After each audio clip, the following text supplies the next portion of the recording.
আমি আল্লাহ সেটাও তোর সামনে তুলে ধরব। কোন আমল আল্লাহ বাদ দিবে না। গভীর রজনীতে একদিন তাহাজ্জুদের নামাজ পড়ার জন্য উঠছিলেন আর 2 রাকাত নামাজ পড়ছিলেন। এমনি আল্লাহ এটাও লেখা আছে, ভিডিও আকারে চাইলে সেটাও দেওয়ানো হবে। কারণ দুনিয়ার প্রযুক্তি যদি আমাদের সবকিছু রেকর্ড করতে পারে, এই প্রযুক্তি আল্লাহর দেওয়া প্রযুক্তি, আল্লাহর দেওয়া ব্রেন দিয়া যদি আজ থেকে 10 বছর পরে আমি যখন কথা বলতেছি, বাচন ভঙ্গি লড়াইতেছি, এই কথাটা 10 বছর পরেও থাকবে কি থাকবে না? আমার মালিক বলেন, আমার দেওয়া প্রযুক্তি দিয়া যদি তোরা এই কথাগুলি রেকর্ড করে রাখতে পারোস, আমি আল্লাহ 2টা সিসি ক্যামেরা তো 2 খাদে 2 দিছি, 2 খাদে 2টা সিসি ক্যামেরা লাগায়া দিছি রে।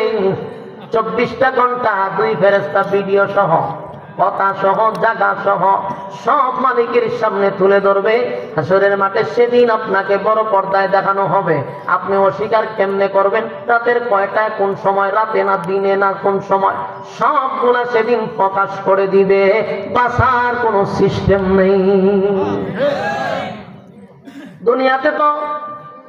দুনিয়াতে অপরাধ করলেন, টাকা যদি থাকে, আর বড় ভাই ছোট ভাই অমুক নেতা থমুক নেতা যদি থাকে, তাহলে তদবির করে, ঠিক নেই? কথা কয় না, তদবির করে নি। নেতা আছে তদবির করে, এটা আমার ছোট ভাই ছেড়ে দে, এটা আমার দলের ছেড়ে দে, ছাড়তেছি নি। সামনে আরো দেখবেন আমার কথা বাস্তবতা, সামনে আরো ভেবেন। ওই যে আমাদের একটা প্রদীপ যে একটা ওসি গুলি ঘুরে মারলো না, এক সেনাবাহিনী রে সিনহারে মারলো না, উনারে মারার পরে 5 বছর আগে তার রায় হয়েছে ফাঁসি, সমস্ত তথ্য প্রমাণ সব কমপ্লিট। ফাঁসি দেয় না কেন?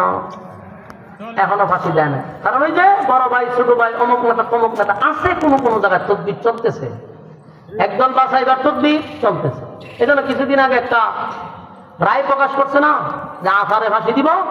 কথা কেনা দি সবাই মিষ্টি মাছটি খাইছেন, মিষ্টি মাছ খাইছেন না, লিখে রাখেন, ফাঁসি হয় কিনা এটা চিন্তা করেন আপনি। যে 5 বছর মিন্নিরে ফাঁসি দিবার কথা, এখন পর্যন্ত মিন্নিরে ফাঁসি দিল না, সমস্ত প্রমাণ রেডি, সবকিছু রেডি, ফাঁসি দেয় না। প্রদীপরে এখন পর্যন্ত ফাঁসি দিল না। আমি চিন্তা করতে দিতে কোন দিন ছাইরও দেয়, বাংলাদেশে সম্ভব।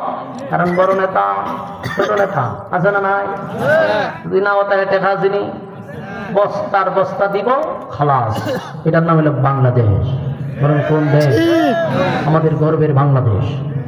সেই দেশে সব সম্ভব, টাকা থাকলে সব সম্ভব। ফাঁসির কাস্টের আসামি এখন পর্যন্ত এসির ভিতরে দেয়। চেহারা কি সুন্দর দেখছেন, মাঝে মাঝে বাইরে বিন্দু পরিমাণ চেহারার মধ্যে কোনো চাপ পড়ছে না, তার মানে খুব আরামই আছে শ্বশুর বাড়িতে। বাস্তব না বাস্তব? আমাদের আলেম ওলামাদেরকে যখন নেওয়া হইতো, হাতে বেরি পায়ে বেরি, হ্যাঁ টাইনা টাইনা নিয়ে যেত। আর এরা যে সময় নেয় একটা সুন্দর ইস্তারি কাপড়, একেবারে জামা জমা পরিষ্কার, বোঝা যায় শ্বশুর বাড়িতে যে মুছো তেল লাগাইয়া। এই নাটক কয়দিন করবেন? এই দিন নয়, আরো দিন আছে। কথা কইনা দিন 16 বছর আমরা এই কথাটি মাহফিলও বলতাম যে এই দিন নয়, আরো দিন আসবে। আইসিনে দিন সাইজ হইছে। এখন যারা সাবি ঘুরাইতেছ, বেশি দিন না, তোমাদেরও পতন হবে। রক্তের উপরে ভর করে যারা বসছ, জাতির সাথে যে গাদ্দারি করতেছ, কসম খোদা সেই গাদ্দারির ফলাফল তোমরা পেয়ে যাবে জমিনে ইনশাআল্লাহ। আগের গাদ্দারের থেকে এখন সবচেয়ে বড় গাদ্দার তারা জাতির সাথে তামাশা করতেছে, বিচারের নামে করতেছে ফাজলামি। কেউ ঘোষণা দেয় আমরা সব খালাস করে দেব। এটা মামুর বাড়ি না, সময় এলো এরপরে কথা হয় না।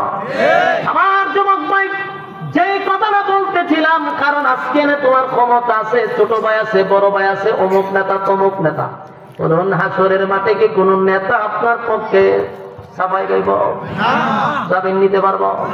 সেদিন আল্লাহ বলেন, সেদিন কোন নেতা নাই রে, সেদিন তোর জবানটারে বন্ধ করব, হাত অটোমেটিক কথা বলবে, কইব আল্লাহ আমারে দিয়ে সেই কাজটা করাই, হাতটা দইরাম ছিলাম আল্লাহ, আমি গিয়া নিজে হাত দিয়া টাকাটা দিলাম, আল্লাহ আমি জোর করে টাকা আনছি, আল্লাহ আমি জোর কইরা তারে হাত দিয়া গুলি করছি, আমি এই হাত দিয়া চাকু দিয়া তারে হত্যা করছি। হাতে কথা বলে ও মাইডিটা আমার শরীরের হাত দিয়ে কথা কয়।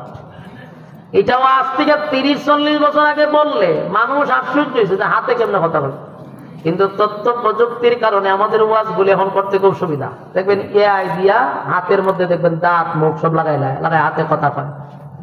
মানুষে পারে না, মানুষ সত্যি বানাইলে হাতে কথা কয়।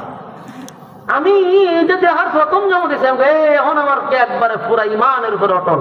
দুনিয়ার মানুষ যদি এআই দিয়ে হাত দিয়া কথা কয় তাহলে আল্লাহ তো বহু আগে কইছে হাতে কথা বলবে, পায়ে কথা বলবে, জমিন কথা বলবে। তো অসম্ভব কোথায়, বাস্তব সব বাহির হয়ে গেছে। এআই আমরা সুযোগ করে দিছে, কথা বলতেছে। বাস্তব না বাস্তব?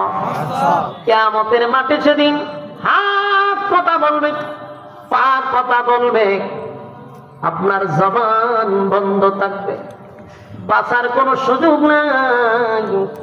আল্লাহ ভাই সব যখন ধ্বংস করে দিব, এরপরে বিচারের মাঠ কায়েম করার আগে আল্লাহ বলবে ইসরাফিল রে আবার দাঁড়া।